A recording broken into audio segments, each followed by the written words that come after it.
Alright, so one of the big things we've been missing so far in this tutorial is the start pause in Flappy Bird. When you play Flappy Bird, the bird doesn't immediately start falling and you'll have to start pressing the screen before the game actually boots up.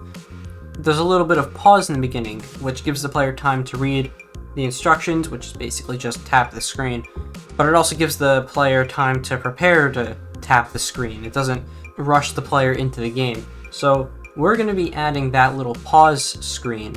So first, obviously, now we got to get the bird pausing. So we'll go to the bird. Now in this pause screen, the bird's not moving. It is completely still. And we can change that simply by going to the rigid body 2D component and switching its body type from dynamic to static. And you notice a whole bunch of things disappear.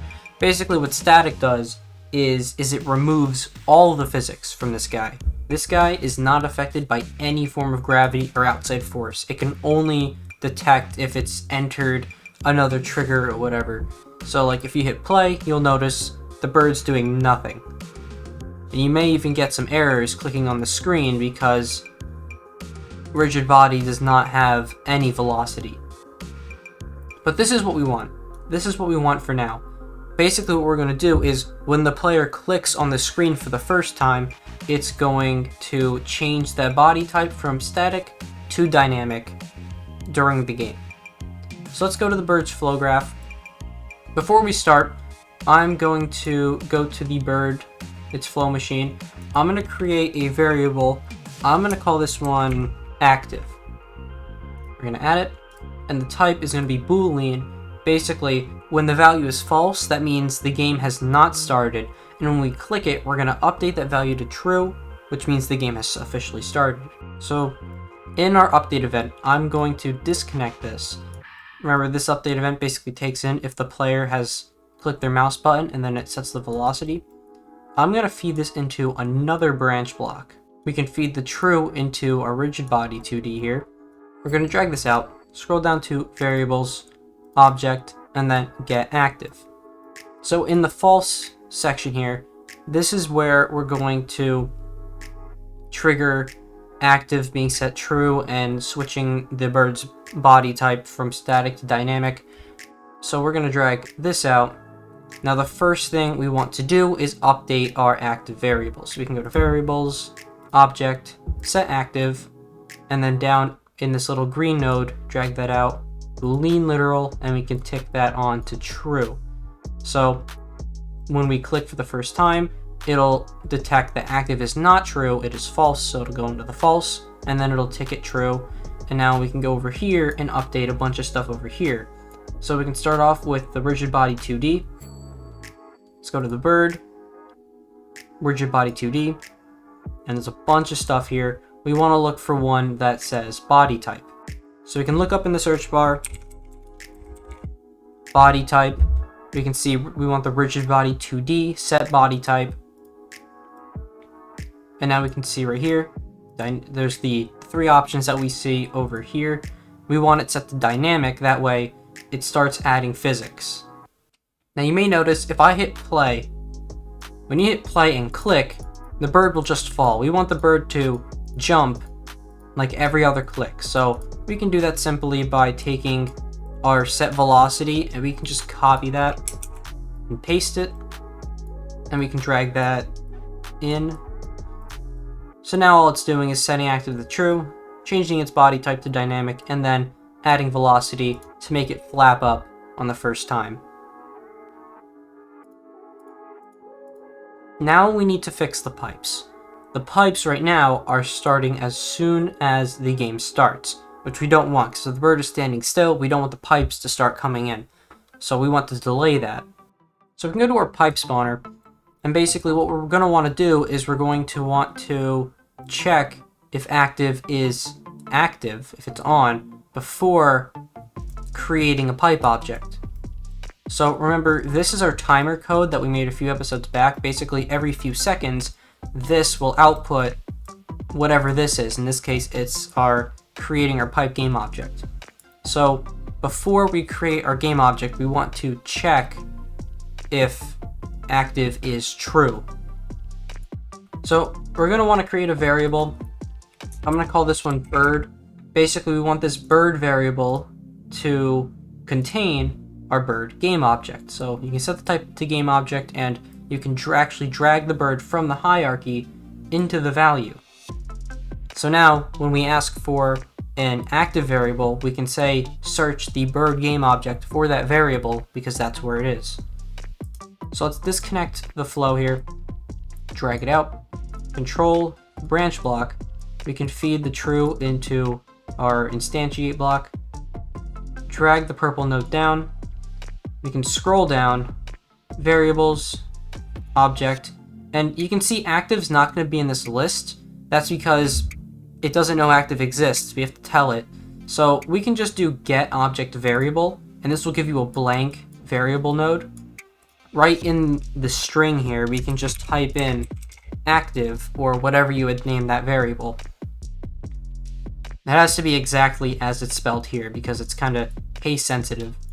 And then right here, this is our game object. So in this case, it'd be searching itself, the pipe spawner, for our active variable.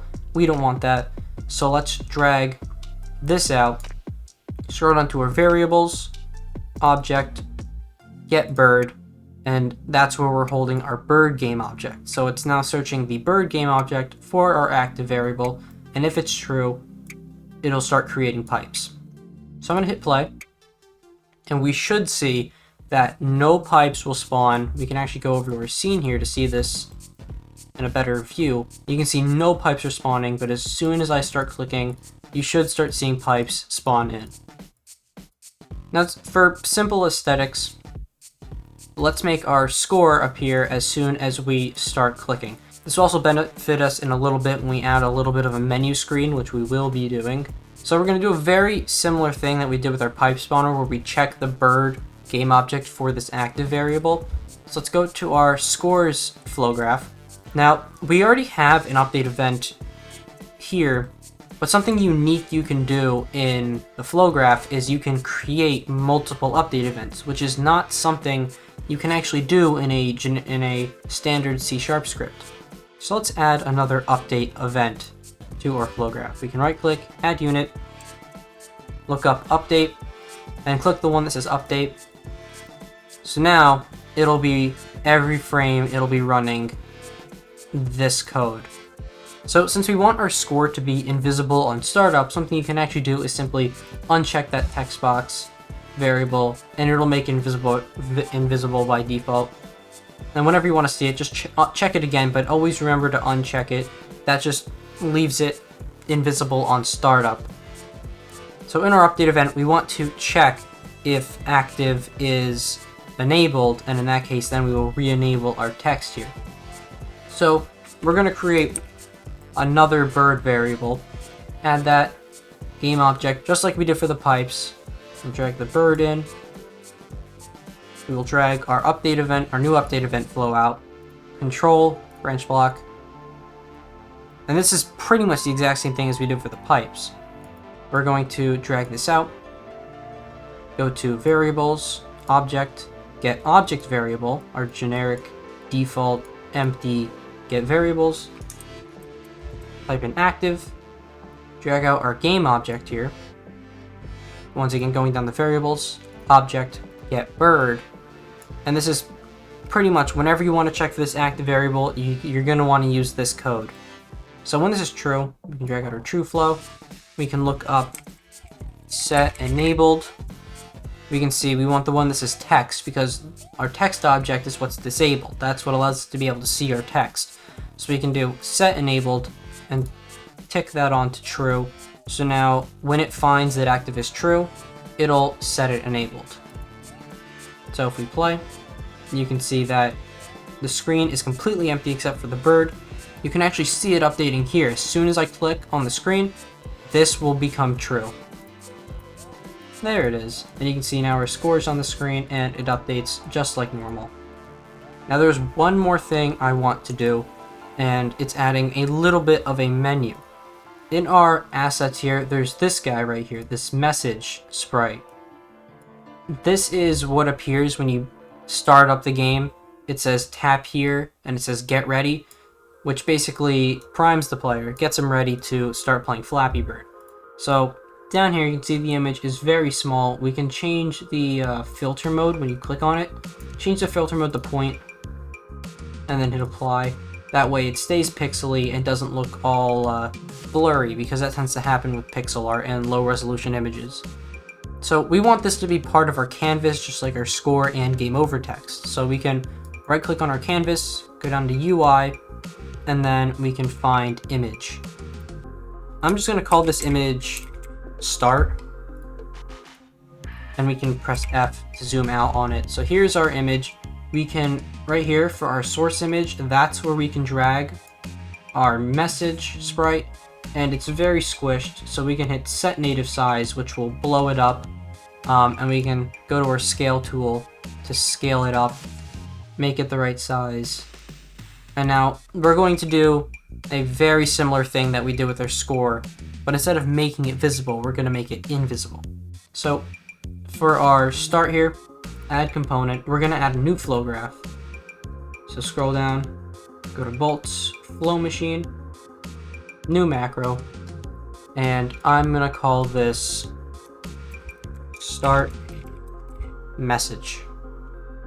So we can click edit graph and it'll open up a brand new flow, and we're going to do a very similar thing that we did to our score. Create a bird variable, game object, drag our bird in.